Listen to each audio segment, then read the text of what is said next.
بسم الله والصلاة والسلام على رسول الله.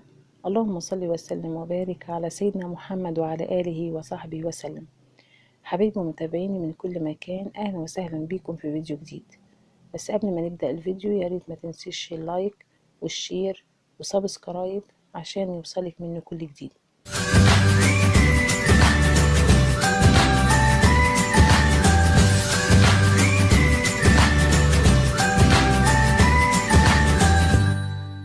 هنعمل مع بعض ان شاء الله كيكة الشوكولاتة الجميلة الرهيبة دي. مكوناتها ان شاء الله بسيطة جدا. احنا جبت الكيس الكيكة الشوكولاتة الجاهزة، وهنضيف ليها 3 بيضات ونص كوباية زيت وكوباية حليب او لبن ورشة ملح ومعلقة كيك شيف. هي المفروض ان هي ما نحط لهاش بيكنج باودر او كيك شيف، بس انا حطيت لها للحرص. تعالوا مع بعض ان شاء الله نبتدي نضرب البيض، وهنحط له كمان بعد ما نضربه كويس جدا طبعا هنحط الفانيليا معاه عشان ريحة الزفارة، ويا ريت كمان تحطي معلقة خل هتدي هشاشة للكيك، وكمان هتقضي على ريحة الزفارة برضو. هضربه كويس جدا وبعد كده هضيف كوباية الحليب او اللبن، وهضيف كمان نص كوباية الزيت. الزيت هنا زيت ذرة عشان تبقى الكيكة خفيفة. لو ما عندكيش زيت ذرة ممكن تضيفي 3 معالق سمنة، اي نوع دهون انت عايزاه، بس هو الزيت بيدي هشاشة وكمان بيخلي الكيكة تبقى منفوخة بتبقى خفيفة. نضربه كويس مع بعض لحد ما يديني فوم. انا هنا ضربت بالمضرب اليدوي، لو انت عندك المضرب الكهربي يبقى كويس جدا. ممكن كمان تضربيها في الخلاط، برضو هي هتبقى كويسة ان شاء الله معاكي. يعني المتاح عندك استخدميه. ضربتها لحد ما وصلت للفوم ده، عملت فوم جامد وكمان لونها بقى فاتح ابيض. هصب عليها بودرة الكيك اللي احنا قلنا عليها. صبي بالتدريج وتقلبي كويس لحد ما يدوبوا مع بعض وما تبقاش متكتلة. اقلب كويس. هو ده النوع اللي انا استخدمته.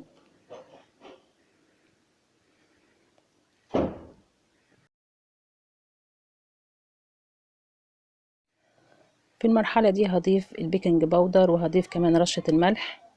رشة الملح هنا بتساعد على تعادل المكونات وتعادل المذاق، عشان كمان السكر اللي في الكيكة يظهر معاكي ويبقى طعمها جميل.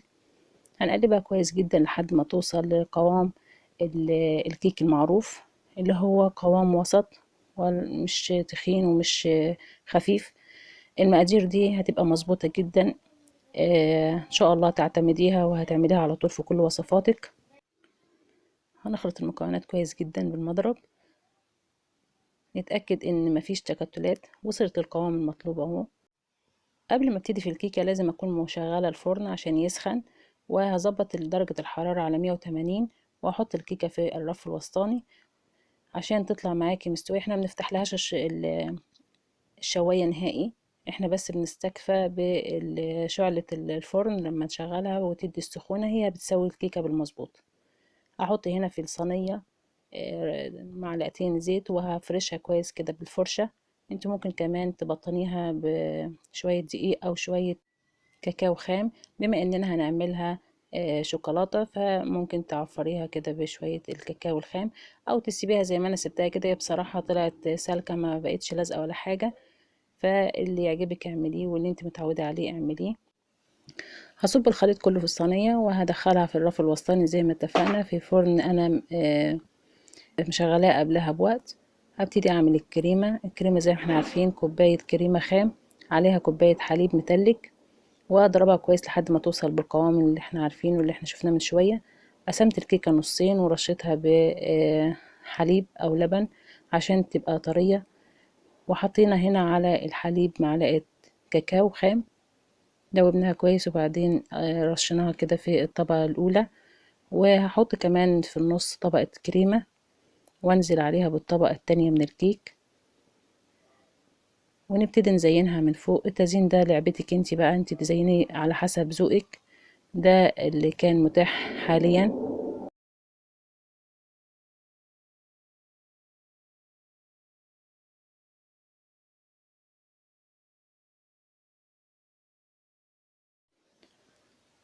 هوزع طبقة الكريمة عليها كويس وافرشها بالمعلقة او بالسباتولا، وبعد كده احط عليها الطبقة التانية من الكيك. هنا انا ما خرمتهاش ولا حاجة، لان هي اساسا الطبقة اللي تحت بتبقى متخرمة جاهزة، فبتشرب معايا السائل اللي هحطه اللي هو الحليب، فبيديها طراوة. ممكن تخرميه بقى من فوق، تحط الطبقة التانية وتخرميها بعصاية.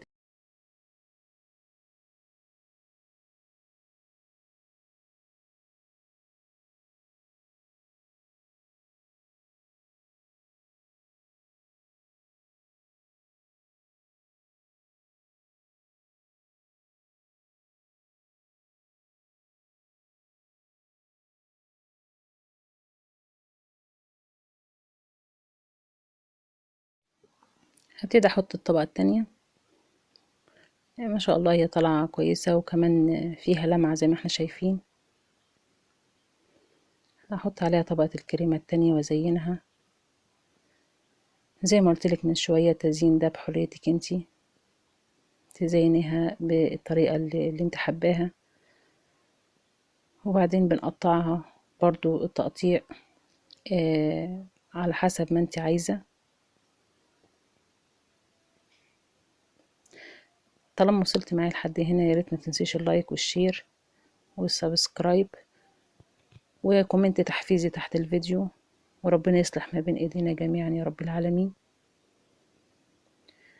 اتمنى تجربوها وتعجبكم.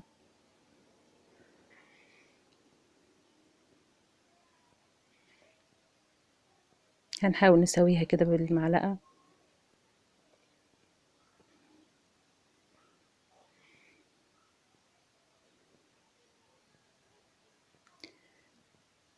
ممكن في التزيين ممكن تحط لها الكريز الاحمر او الاخضر، يعني اي كريز ملون.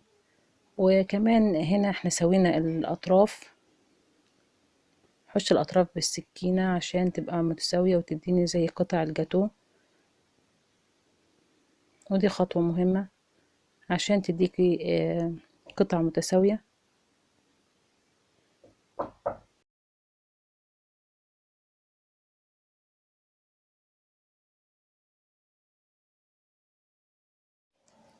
زي ما احنا شايفين بسويها، والقطع اللي انا بطلعها دي مش هنرميها ولا حاجة، لا هنحطها في كاسات ونزينها برضو بالكريمة زي ما انا سبق وعملتها قبل كده في الجاتو شاتو.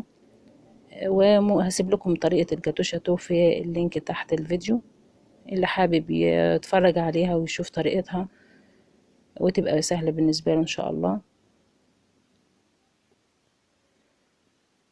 كل القطع اللي شلتها ديت هعيد استخدامها تاني، وليها طرق كتير، مش تحطيها في كاسات بس وتزينيها، لا ممكن تحطي عليها شوية كريمة وتفتفتيها كده، وبعد كده تعمليها كور صغيرة وتسقطيها في الشوكولاتة.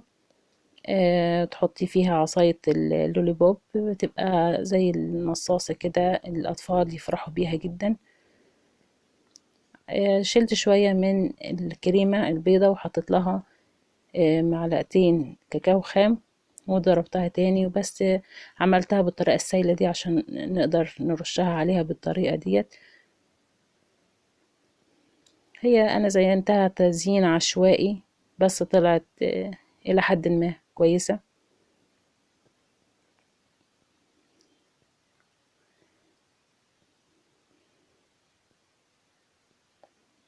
هجيب كده من الناحية التانية ورايح جاي كده بالمعلقة، ما استخدمتش القمع ولا حاجة، قمع تزيين، بس كل حاجة بالمعلقة، يعني حاجات كده بسيطة وحاجات عشوائية، بس طلعت كويسة.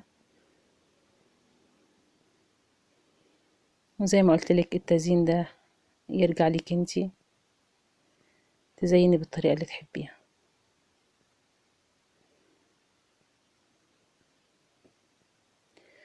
قطعتها وبقت بالشكل ده.